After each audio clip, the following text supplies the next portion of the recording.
My name is Sifu David Ross, and I'd like to welcome you to the new martial revolution and the Lion's Roar martial arts system.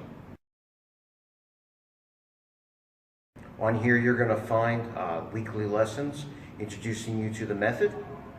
We're going to start off with some basic technique and keep building on it, building on it, building on it. You'll have eventually an entire curriculum on here. And later on, what we'll do is we'll be offering seminars if you want to train this in person. And at those seminars, there'll also be certifications. So if you want to get certification and ranking through this. So before we actually begin a lot of partner work, we want to work on just basic tool development. Basic tool development means the proper execution of the techniques. And of course, the proper execution of the techniques means, are we generating the proper power? And are we generating power in the proper manner? Heavy bags are very useful for this. They're probably one of the most important tools in martial arts training. So I get in front of a bag. The more advanced you get, your practice becomes more productive when you envision your bag as a human being, as an opponent of roughly the same size. Now obviously I'm not trying to fight an opponent square on, so I have my fighting stance. Gives me a little bit of a distance. Again, I'm light on my feet, I have my hands up. The same basic fighting stance that we had before. But now I'm in front of something that when I hit it, gives me some resistance. So our first basic tool is always jab. Now you'll notice I'm not punching like this. And on a bag, it's very easy to see because the bag is not that wide. In the air, it's very easy to punch here and not notice that you're not in the middle. But on a bag, you end up hitting the side and kind of sliding off. It's the same thing with the cross. You'll slide off. You want to have a line straight down the middle of the bag, and that's where your jab goes and your cross. Now, when I jab, in and back, in and back. There are two basic energies, or ging, associated with the jab. One is the penetration. I prefer the penetration, which means that not only do I hit, but I hit through the bag.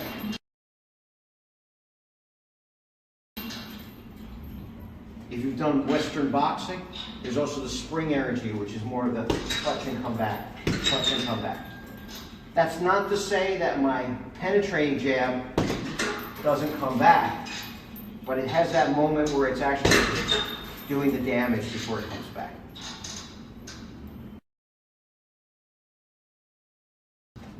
I have the cross, again, from the middle, straight in. A cross has two basic energies. One is the penetrating energy in and through, and the second is kind of a sinking energy, which is as I'm hitting, slide down. So again, I can go straight in and back. I'm holding this hand down so you can just focus on the cross. Or I go in and down a little bit and then pull back.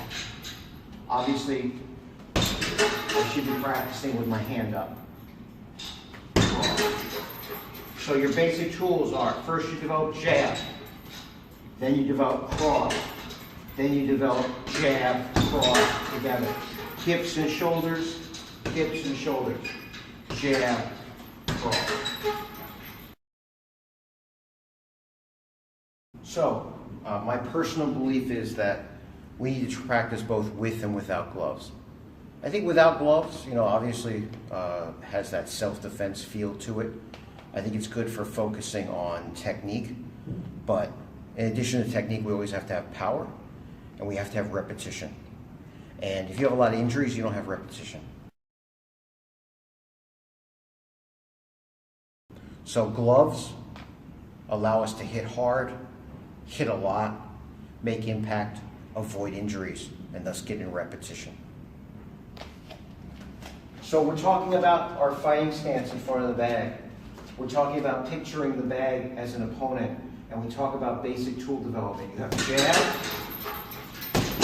you have penetration.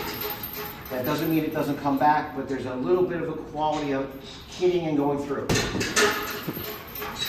Then you have spring, which is just a tap and come back. Almost as if the retraction is quicker than the extension. That's the spring energy. That's used to keep distance. It's more of a distraction or a setup. Penetration, that's going to actually do some damage. With the cross, you have penetration. Obviously, the cross, the rear hand punch is designed to do some damage, and more damage is done when we use the sinking where it comes in and down a little bit. I still want to learn how to pull my hand back to protect myself. I never want to just end up with my hand down. But again, I'm working a little bit in and down. And as I said before, without the gloves, you're going to end up skinning your hand a lot and having a lot of injuries. You put them together and you have jab cross. Hands are up. People get a little too anxious and they go 1, 2, and they end up with their hands down. I want to go 1, 2 with my hands up. 1, 2. 1, 2. Hips and shoulders, come back. 1,